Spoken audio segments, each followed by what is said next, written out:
Mm. Mm. Che tempo fantastico, Italia, fantastico.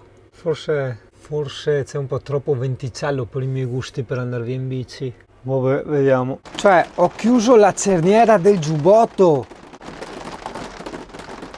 Senti che roba, cioè non ci credo. Come qualcuno sa, Singh hanno avuto, senza saperlo, no, di recente la mononucleosi, no?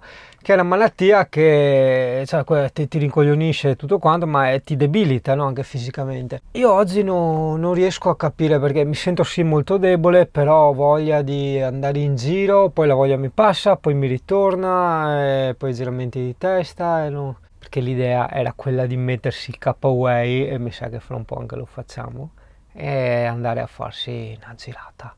Sai che bella influenza ti viene su con questa giornata fredda, un po' ventosa e prima anche piovose. Non posso non notare come i tedeschi hanno tutti sti camper qua strafighi, ma solo questi, o furgonati per carità, e bici elettriche come se l'incentivo bici elettriche ce l'avessero loro. Ripiove, vai e viene, vai e viene, vai e viene. Pensa che ieri ho detto vengo qua, sto bello al calduccio col freddo che fa fuori, porca troia, 28 gradi dentro in camper. Ottobre, non chiedermi il perché, cioè non ne ho la minima idea, so che ho dovuto accendere il deumidificatore, tenere le finestre aperte poi e ho dormito ovviamente con i termi spenti, chiaro. Mentre stamattina che quando Singano doveva andare in giro in bici è arrivato il freddo e il vento, il cold e il wind. Ah ah ah ah. Ah ah. Che te devo dire? Sì, vabbè, altro che weekend rilassante. Mi sta piovendo dentro dal clima, da questo coso qua. Adesso vabbè, ho staccato la colonnina ovviamente della corrente del 220 perché il clima è collegato diretto al 220, per carità sotto salvavita e tutto quello che vuoi, però. E niente, l'unica, speriamo che sia a casa lo zio perché lui ha un capannone al coperto, quindi vediamo da dove cacchio viene, cioè se è condensa, ma no, ma è tanta roba, no, tanta roba, e più mi veniva anche l'altro giorno, infatti dicevo ma cos'è il cane che sbava, invece no, secondo me non è condensa, perché ho come l'impressione che quando ricominciava a piovere rivedevi la gocciolina, quando non pioveva la gocciolina va via, tipo adesso che non c'è più, no? Però è strano, non è mai entrata acqua neanche durante la bomba d'acqua che abbiamo preso a Ravenna. Cioè, guarda che veramente quel viaggio in Puglia mi ha distrutto il camper, porca miseria. Vabbè, io ho appuntamento dopo con lo zio fra un paio d'ore, intanto sono per strada e che appunto stiamo nel capannone al coperto e vediamo di capire, vediamo anche quanto si può smontare, perché guarda la gocciolina proprio nel coso qua, nel bottone. Poi non è un bottone, è quel display che, anzi no, mi sa che quello è l'infrarosso del telecomando, sì. Vabbè, queste cose mi mandano talmente in depressione che posso farmi anche un caffè. Sì, perché per uno che ha smesso di fumare, farsi un caffè, insomma, è una cosa anche abbastanza impegnativa. Ma nel mio caso, insomma, ormai basta. E via, andiamo Italia. Oh, guarda qua Italia, il vino ronco, anche nel gasolio lo mettiamo noi. Adesso sta piovendo benino. Ecco, no, appena smesso. Ogni volta dico una cosa, smette, finisce. È pazzesco, è pazzesco. Questo per dire che mi può andare bene perché adesso vedo se mi rientra ancora acqua, cioè se rigocciola oppure no. Cioè devo capire se era condensa o se mi entra acqua da fuori, perché l'ho utilizzato il deumidificatore, quindi che non sia anche quello, però boh. Bellissimo, mi sono fermato perché c'era tipo un allarme, no? Tipo ho detto cazzo è, dopo alla fine ragiona. Praticamente la tastiera Bluetooth era rimasta accesa nell'armadio con le cuffie che la schiacciavano e quindi il tasto ripetuto faceva suonare il computer, vabbè. In ogni caso, per quanto riguarda il clima, ho visto che adesso con la pioggia sta facendo goccerelline, quindi probabilmente c'è un buchetto, un qualcosa fuori da vedere perché dicevano leggendo su internet che a volte non li siliconano bene, quindi può essere che da dove c'è il radiatore che prende l'aria, da lì entra l'acqua e dopo l'acqua scende giù per dentro il camper. Vabbè, adesso vedremo. Comunque intanto un passo alla volta, adesso sappiamo che l'acqua entra solo quando piove, quindi non è condensa ma è acqua che viene da fuori.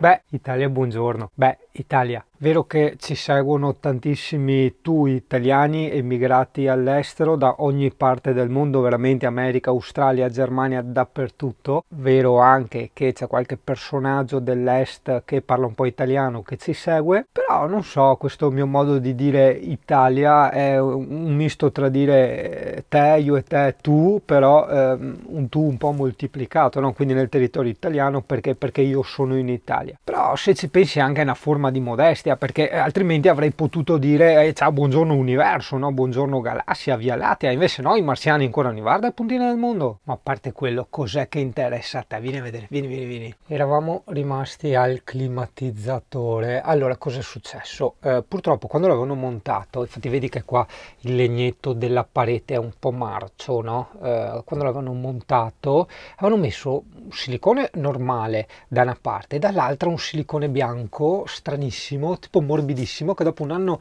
e mezzo era ancora praticamente liquido.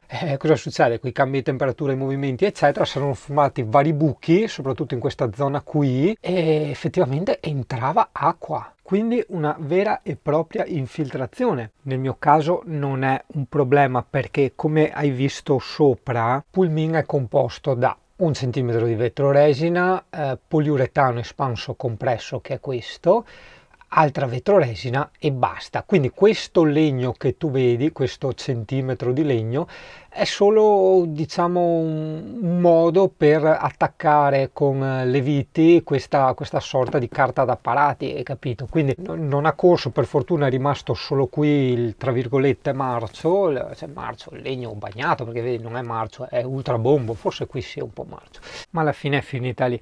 Come abbiamo risolto? Allora, abbiamo tolto via tutto il silicone, anche quello buono, e ovviamente pulito via tutta quella schifezza, non ti dico poi le mani e gli attrezzi per pulirli, perché era strano, era proprio una specie di silicone che non asciuga mai, hai capito? Stranissimo. E inutile, perché se non si asciuga, che cazzo, cosa attacca?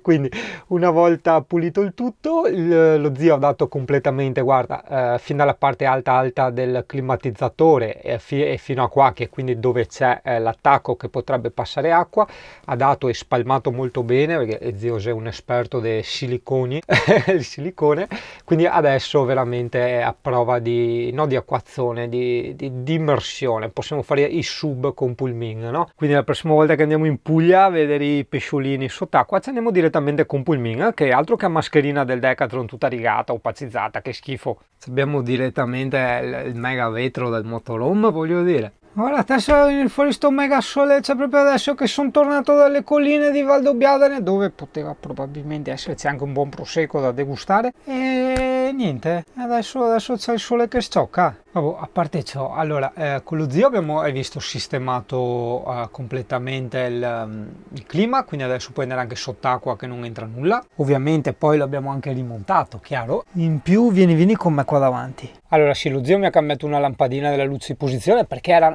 in un modo messe nascoste troppo strane. Praticamente per cambiare la lampadina di posizione devi proprio togliere completamente il faro in questo camper qua, che è il Mercedes, no? Dopodiché non mi ricordo se l'avevo detto oppure no, abbiamo fatto una cosa che da troppo tempo sognavo. Occhio, lo vedi il monitor della retrocamera? Lo vedi là?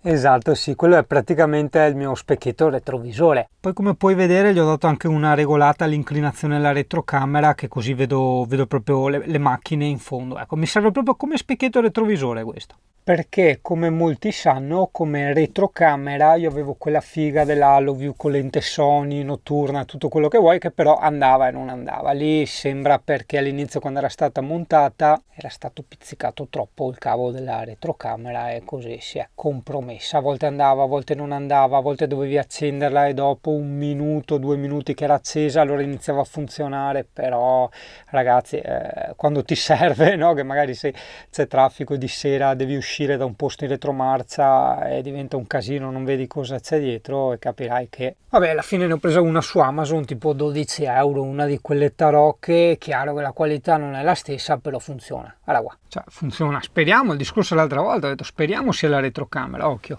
Adesso l'accendo e lei parte, no? Non contraddirmi, ok, sì, è partita.